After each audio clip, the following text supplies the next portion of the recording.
안녕하세요. 에듀테이너입니다. 이번 시간부터는 기초통계 분석 챕터를 시작하겠습니다. 기초통계 분석은 표본과 분포 분석으로 시작해서 확률적 분포, 분산 분석, 회귀 분석 등과 같은 주요한 통계적 데이터 분석 기법에 대해 학습하겠습니다. 통계 분석에 들어가기 전에 먼저 통계 분석에 필요한 기본적인 사항들을 리뷰하도록 하겠습니다. 다만 본 강의는 통계 분석에 대한 전문적 강의는 아니기 때문에 부족한 부분이 있을 겁니다. 이러한 상세한 사항들은 통계학 서적이나 통계 강의를 참조하시기 바랍니다. 먼저 이번 과정에서 배우게 될 기본 개념부터 파악해 보겠습니다. 지난번 샘플링 강의에서 표본에 대해서 학습했습니다. 표본이란 모집단에서 일부를 추출하거나 관측한 데이터를 말하는데 표본을 추출하는 이유가 뭘까요? 샘플링에서 배웠지만 전수조사가 불가능하거나 비효율적인 경우 우리는 표본을 추출하여 분석함으로써 모집단의 특성을 파악합니다. 여론조사를 예로 들면 알고자 하는 것은 전체 모집단에서의 지지율인데 전체를 조사할 수는 없으므로 모집단에서 표본을 추출하여 조사하고 이 표본에서의 지지율을 계산함으로써 전체 지지율을 예측하는 겁니다. 여기서 예측이 대상이 되는 관심의 대상이 되는 모집단의 특성값을 모수, 파라미터라고 하고 평균, 분산, 비율 같은 것이겠죠. 그리고 이 모수를 예측하기 위한 샘플에서 계산되는 통계적 측정치를 통계량, 스태티스틱이라고 합니다. 표본 평균, 표본 분산, 표본 비율과 같은 것입니다. 모수의 값은 참값이라고 해서 정해진 어떤 미지의 값이 고정되어 있는 반면에 통계량은 샘플이 어떻게 추출됐느냐에 따라 값이 변하는, 즉 확률적으로 결정이 되는 확률 변수라는 점이 다릅니다. 왜냐하면 샘플, 표본은 랜덤하게 확률적으로 추출하기 때문입니다. 정리하면 표본 통계량은 미지의 모집단 모수에 대한 추측, 의사결정을 하는 데 이용됩니다. 자, 그렇다면 어떤 통계량을 어떤 모수의 예측에 사용할까요? 한번 표로 정리해 보겠습니다.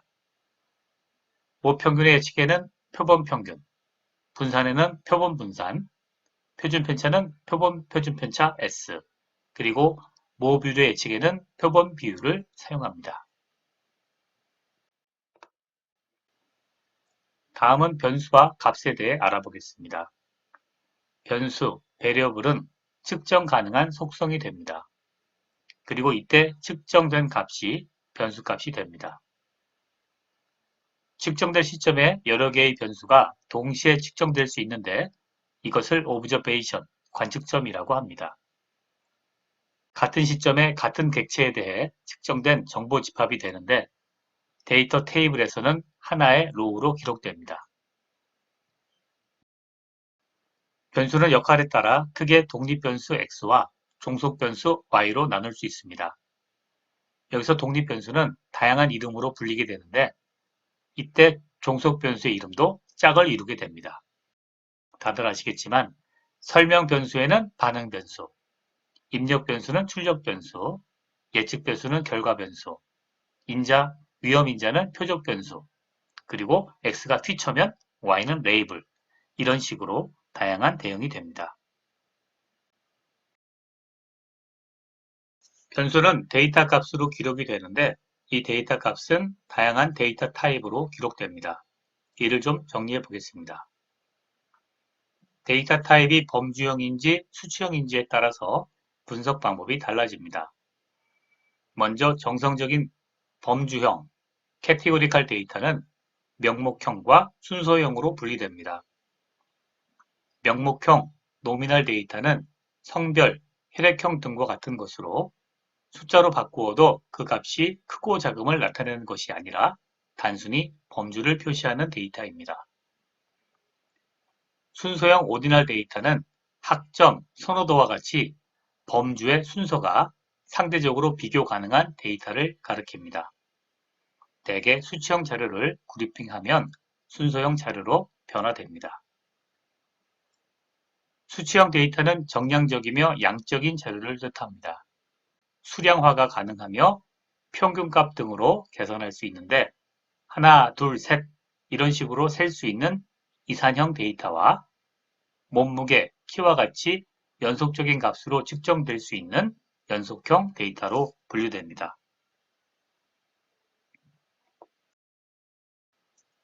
앞서 기술한 수치형 데이터를 연속형 자료로 하여 등간형, 인터벌과 비율형, 레이쇼로 구분하기도 합니다. 등간형, 영어로 인터벌 데이터는 온도와 점수처럼 측정시 간격에 의해 비교할 수 있도록 단위가 정해진 데이터를 말하며 비율형 데이터와는 달리 측정값의 비율은 의미가 없습니다. 예를 들어 온도의 경우 온도 20도가 온도 10도의 2배라는 의미가 없습니다. 비율형, 영어로 레이쇼 데이터는 측정값의 비율이 의미가 있는 값이며 사책 연산이 가능합니다. 매출액, 소득, 신장, 체중 등과 같은 데이터가 비율형 데이터입니다. 참 여기서 주의할 점이 있는데 날짜나 요일 등과 같이 숫자로 표현되는 숫자의 형태가 가능합니다. 그러나 이들은 범주형 데이터가 됩니다. 예를 들어 학급의 1반, 2반, 3반 숫자가 가능하죠. 하지만 엄연히 범주형 데이터입니다. 참고로 데이터 분석 프로세스에 대해서도 알아보겠습니다. 이전에 전처리 시간에도 나왔던 것을 기억하실 텐데요. 데이터 분석은 1. 데이터 수집 2. 전처리 3. 탐색적 데이터 분석 4. 모델링 및 이밸루에이션 그리고 5. 시각화 및 레포팅으로 끝을 맺습니다. 여기서 이 5단계가 루틴화 활동으로 수행이 된다면 이를 자동화하는 것도 하나의 프로세스가 될 수 있습니다. 이번 데이터 분석 시리즈에서는 데이터 전처리, 탐색적 데이터 분석, 그리고 모델링 및 평가 부분을 다룹니다. 데이터 전처리는 챕터 1에서 다루었고 이번 챕터에서는 EDA, 기술 통계를 다룰 텐데요. 데이터 타입별로 기술 통계 방법이 달라집니다. 범주형 데이터 분석에서는 빈도 분석을 주로 사용하게 되고 빈도표나 막대 그래프, 파이 차트 등을 사용하게 됩니다. 수치형 데이터에서는 히스토그램과 박스 플롯을 사용하고 여러 가지 통계량, 스태티스틱을 계산하게 됩니다. 중심 경향, 변이, 모양에 대한 것인데 잠시 후에 보도록 하겠습니다. 통계 분석은 독립변수 x와 종속변수 y 간의 관계를 파악하는 것이라고 할 수 있는데 변수의 타입과 적절한 분석 방법에는 어떤 관계가 있는지 미리 살펴보겠습니다. 종속변수의 타입과 독립변수의 타입으로 정리하면 4개의 영역으로 구분할 수 있습니다. 상관 분석과 회귀 분석, 리그레션은 x와 y가 모두 수치형인 경우에 시행됩니다. t-테스트나 아노바 등은 y는 수치형인데 반해 x는 팩터로 나눠지는 범주형인 경우에 시행됩니다. 반대로 x는 수치형인데 y가 범주형인 경우는 클래시피케이션, 분류 분석이 시행되고 x와 y 모두가 범주인 경우는 카이-스퀘어 검정이나 분류 분석이 수행됩니다. 참고로 변수의 역할과 타입별 머신러닝 방법입니다. 상세한 것은 머신러닝 챕터에서 살펴볼 테니 여기서는 간단히 소개만 하고 넘어가겠습니다. 머신러닝에서는 우선적으로 종속 변수 혹은 결과 변수 y가 없는 경우도 있습니다. 이런 경우를 unsupervised learning, 비지도 학습이라고 하고 클러스터링, 디멘전 리덕션, 레코멘데이션 분석 이들이 사용됩니다. 그리고 종속 변수 y가 있는 경우는 supervised learning, 지도 학습이라고 하며 종속 변수 y가 수치형인 경우는 회귀 분석이 그리고 종속 변수 y가 범주형인 경우는 분류 분석이 대표적으로 시행됩니다. 자, 이제 통계 분석의 본론으로 들어가서 표본과 분포 분석에 대해 알아보도록 하겠습니다. 앞서 설명드린 것처럼 표본은 모집단의 특성을 파악하기 위하여 추출한 것입니다. 해서 표본을 분석하면 표본이 추출된 모집단의 분포를 추론할 수 있게 됩니다. 분포 분석은 수치형 변수의 경우에 수행될 수 있으며 중심이 어딘지, 흩어진 정도는 어떤지, 그리고 분포의 모양은 어떠한지에 대한 분석을 분포 분석이라고 합니다. 먼저 분포의 중심을 알아내는 위치 통계량입니다. 이는 분포의 대표값으로 삼을 수 있으며 자료의 중심점을 찾아내는 것입니다. 평균이나 중앙값, 최빈값 등이 사용될 수 있습니다. 자료의 퍼짐이나 흩어짐 정도를 파악할 수 있는 변이 통계량도 구할 수 있습니다. 분산이나 표준 편차, 최대값과 최소값의 차이를 뜻하는 레인지, 범위 등이 사용될 수 있습니다. 모양 통계량이라는 것도 있는데 분포가 한쪽으로 치우쳤는지 아니면 중심을 기준으로 좌우 대칭인지를 알 수 있는 외도, 그리고 분포가 뾰족한지 완만한지를 파악할 수 있는 첨도가 있습니다. 비교 대상은 종모양의 정규분포입니다. 정규분포보다 뾰족하냐, 완만하냐 이렇게 파악할 수가 있는 거죠. 먼저 간략히 살펴보았고 다음 장부터 이들에 대해 상세히 설명드리도록 하겠습니다. 분포의 중앙위치, 즉 센트로이드를 구하는 대표적인 값이 바로 평균, 영어로 average 혹은 mean입니다. 주로 자료의 총합을 자료의 개수로 나누는 산술 평균을 의미합니다. 평균은 그림에서처럼 무게중심을 의미하여 계산하기 쉽고 이해하기 쉽고 수학적으로 활용이 편리합니다. 다만 극단적인 값에 민감하다는 단점이 있어서 자료의 수가 적고 극단적인 값, 극단값이 있는 경우엔 대표값을 하기에 무리가 있습니다. 예를 들어서 동창생 친구들 10명이 있는데 그 중에 하나가 자수성가하여 자산이 10조가 된다면 동창생 10명의 평균 자산은 이 한 사람 때문에 1조가 넘게 됩니다. 재밌죠? 참고로 대표값을 나타내는 평균값에는 산술평균 외에 기하평균과 조합평균이 있습니다. 먼저 기하평균은 지오메트릭 민이라고 하며 n개의 자료를 다 곱하고 이에 대한 n제곱근을 구하는 것입니다. 물가상승률이나 인구 증가율 등 변화율에 대한 평균을 구할 때 사용합니다. 조합평균, 하모닉 민. 조합평균은 평균 속도나 일정 금액으로 구입할 수 있는 물건의 수량에 대한 평균에 사용되는 값입니다.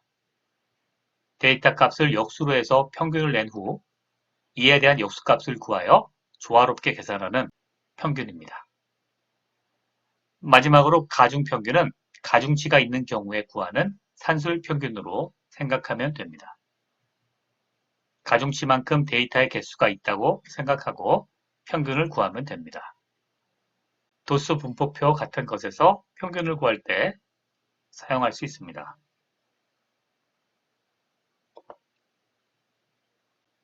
중심 위치를 나타내는 통계량으로 평균 못지않게 많이 사용되는 것이 있는데 이것은 중앙값 또는 중위수라 불리는 메디안입니다. 메디안은 데이터들을 크기 순서로 나열했을 때 정중앙에 위치한 값입니다. 이때 데이터의 개수가 만약 짝수라면 앞뒤 두 개의 데이터 값의 평균값을 사용합니다. 그리고 최빈값 모두도 중심 경향을 나타내는 대표값 중의 하나입니다. 최빈값은 자료에서 가장 자주 나타나는, 즉 빈도가 가장 많은 관측치를 의미합니다. 평균과 중앙값 그리고 최빈값이 중심 경향을 나타내는 위치 통계량인데요. 영어로 각각 민, 메디안, 모드가 됩니다. 그래서 3M이라 부르기도 합니다. 다음은 사분위수에 대한 설명입니다. 사분위수는 글자 그대로 데이터를 크기 순으로 정렬하여 4등분했을 때 분할 위치에 해당하는 3개의 숫자가 됩니다. 1, 4분의수 Q1, 여기서 Q는 쿼타일을 의미합니다. 2, 4분의수는 Q2가 되며 이것은 절반에 해당합니다. 그러므로 중앙값이 되죠. 그리고 3, 4분의수는 Q3라고 합니다. 이 세 개의 숫자에 최소값과 최대값을 포함하면 이것을 다섯 수치 요약, 5 numbers라고 합니다. 추가로 최대값과 최소값의 차이를 범위라고 하는 것처럼 Q3와 Q1의 차이값을 4분위수 범위, 영어로 Interquartile Range, IQR이라고 부릅니다. 다음은 백분위수입니다. 4분위수에서 힌트를 얻으셨겠지만 퍼센타일은 데이터를 백등분하여 계산한 값으로 생각하면 됩니다. 그래서 중앙값은 50%타일이 되고 Q1, 1, 4분위수는 25%타일이 됩니다. 퍼센타일의 예제로서 수능 등급을 볼 수 있겠습니다. 수능 등급은 9개로 각 등급의 퍼센타일이 정해져 있습니다. 최상위 등급을 받으려면 상위 4%에 들어야 되네요. 자, 이런 식으로 등급을 지정하고 등급별 스코어 값을 배정하고자 할 때 퍼센타일을 사용하면 됩니다.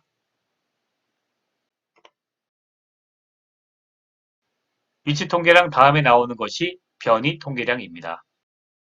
변동성을 측정할 수 있는 통계량이 되겠습니다. 가장 많이 사용되는 변이 통계량은 베리언스, 분산입니다. 분산은 중심으로부터 얼마나 흩어져 있는지를 측정하는 지표가 되며 보시는 바와 같이 계산이 됩니다. 편차 제곱의 평균이 바로 베리언스입니다. 참고로 편차를 왜 제곱하는지에 대한 설명이 있습니다. 제곱을 하지 않고 더하면 편차의 합은 제로가 됩니다. 의미가 없죠. 그래서 제곱을 하거나 혹은 절대값을 취하여 합하고 이 값에 대한 평균을 구하는 것이죠. 그리고 제곱을 했기 때문에 이에 대한 스케일 보상을 위하여 루트를 취하는 겁니다. 그러면 분산의 제곱근을 취하게 되고 이것은 표준 편차, 스탠다드 디비에이션이 되는 겁니다. 분산이 크다면 이는 데이터에 흩어진 정도가 크다고 생각할 수 있습니다. 자, 그런데 이는 평균값이 엇비슷하면 틀림없는 얘기가 되겠지만 만약에 평균값의 차이가 크면 어떻게 될까요? 예를 들어 100점 만점에 2점 차이와 10점 만점에 1점 차이라면 어떤 것이 상대적으로 더 큰 차이일까요? 알아보겠습니다. 앞서 학습한 분산이 변이를 나타내는 대표적인 통계량이었습니다. 그런데 분산은 상대적인 차이를 나타내지는 못합니다. 즉, 평균값이 크다 작으나 관계없이 평균을 중심으로 한 변이력만 계산합니다. 해서 이에 대한 대안으로 변동계수 CV, Coefficient of Variation을 보조적으로 사용할 수 있습니다.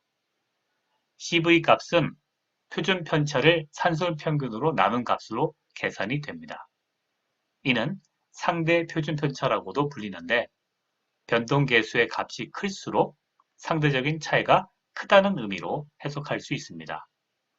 앞서 예로 든 100점 만점에서의 2점 차이, 그리고 10점에서의 1점 차이라면 10점에서의 1점 차이가 상대적으로 더 큰 차이를 뜻하게 될 겁니다. CV, 변동계수는 서로 다른 평균과 표준 편차를 갖는 여러 자료의 산포도를 비교할 때 유용합니다. 예시를 보시죠. 여자의 체중 데이터가 그리고 남자의 체중 데이터가 각 6개씩 기록되어 있습니다. 평균과 표준 편차를 구하고 변동계수를 계산했습니다. 남자의 표준 편차는 4.2426, 여자의 표준 편차는 3.2249, 그래서 남자의 표준 편차가 더 큽니다. 그러나 변동계수는 어떤가요? 남자의 변동계수는 0.0589, 여자의 변동계수는 0.0658, 그래서 여자의 변동계수가 더 크다는 것을 알 수 있습니다. 그러므로 절대적인 편차는 남자가 크지만 상대적인 편차는 여자가 더 크다는 것을 변동계수를 통해 알 수 있습니다. 간략한 퀴즈입니다. 주식 얘기네요. 두 회사의 주식 중 변동성이 더 큰 주식은 무엇인가? 아마 문제를 좀 더 정확히 하려면 두 회사의 주식 중 상대적인 변동성이 더 큰 주식은 무엇인가? 이렇게 되겠습니다. 자, 6일간의 변동성에 대한 계산인데요. 회사 A, 회사 B 중 어떤 게 더 클까요? 생각하면 A 회사가 B 회사보다 주가가 거의 10배 차이가 나네요. 자, 한번 보겠습니다. 계산을 해봤습니다. A 회사의 평균 주가는 77,417원, B 회사의 평균 주가는 7,100원입니다. 표준 편차는 A 회사가 816원, B 회사는 429입니다. 자, 여기서 CV, 변동계수를 계산하면 A 회사의 변동계수는 1.11, B 회사의 변동계수는 6.04가 나옵니다. B 회사의 변동성이 더 크네요. 자, 정확히는 상대적인 변동성이 B 회사가 더 큽니다. 그래서 B 회사의 주식이 더 변동성이 크다고 할 수 있겠습니다. 위치 통계량, 변이 통계량에 이어서 모양 통계량 보겠습니다. 모양 통계량은 외도와 첨도를 다룹니다. 먼저 외도입니다. 외도는 영어로 스큐니스를 말합니다. 스큐니스는 치우침의 정도죠. 자, 그림에서 왼쪽은 left skewed, 왼쪽으로 기울어져 있고요. 오른쪽 것은 오른쪽으로 기울어져 있습니다. right skewed입니다. 이때 외도를 수식에서처럼 3차 정률로 구하게 되면 왼쪽으로 기울어진, 즉 left skewed 분포는 마이너스 값이, 그리고 오른쪽으로 기울어진 right skewed는 플러스 값이 나오게 됩니다. 근데 재밌는 거는 이런 것도 있어요. 왼쪽으로 기울어지면 데이터는 주로 왼쪽에 있나요? 오른쪽에 있나요? 데이터는 주로 오른쪽에 있죠. 그러니까 그 얘기는 뭐냐면 평균보다 오른쪽에 있냐? 왼쪽에 있냐입니다. 메디안에서는 왼쪽 오른쪽이 다 같죠. 메디안이 중앙값이기 때문에. 그래서 왼쪽으로 기울어져 있는 레프트 스큐드는 평균보다 오른쪽에 데이터들이 있습니다. 그래서 오른쪽으로 분포가 치우쳐져 있다. 얘기할 수 있고요. 그리고 라이트 스큐드는 평균보다 데이터가 왼쪽에 있죠. 데이터가 주로 평균보다 왼쪽이기 때문에 왼쪽으로 치우친 분포라고 얘기할 수 있습니다. 라이트 스큐드는 왼쪽으로 치우쳤다라고 얘기할 수 있는 거죠. 자, 노말 분포처럼 생긴 가운데 분포의 꼭지점에서 왼쪽, 오른쪽으로 밀었다고 생각하면 되겠습니다. 그림에서 보면 알 수 있겠지만 평균값은 특이값에 영향을 많이 받습니다. 자, 그래서 외도가 0보다 작은 왼쪽으로 치우친 데에서는 평균이 왼쪽으로 가 있고, 오른쪽 그림처럼 오른쪽으로 치우친 분포에서는 평균이 오른쪽으로 또 치우쳐져 있죠. 자, 이런 것을 알 수가 있습니다. 다음은 모양 통계량의 첨도입니다. 커터시스, 첨도는 분포의 뾰족함의 정도를 표현합니다. 계산은요, 수식에서처럼 4차 정률로 계산하게 됩니다. 정규 분포의 경우 이 4차 정률 값이 3이 됩니다. 해서 커터시스를 계산할 때는 일반적으로 익세시브 커터시스라고 해서 정규 분포의 값인 3을 뺍니다. 그래서 그거를 익세시브란 말을 빼고 그냥 커터시스라고 사용하기도 합니다. 여기서는 그렇게 사용하겠습니다. 첨도가 0보다 작으면 정규 분포보다 플랫하게 되고 완만하게 되고, 첨도가 0보다 크면 정규 분포보다 피키, 뾰족하게 나오게 됩니다. 자, 이번 강의는 여기까지입니다. 감사합니다.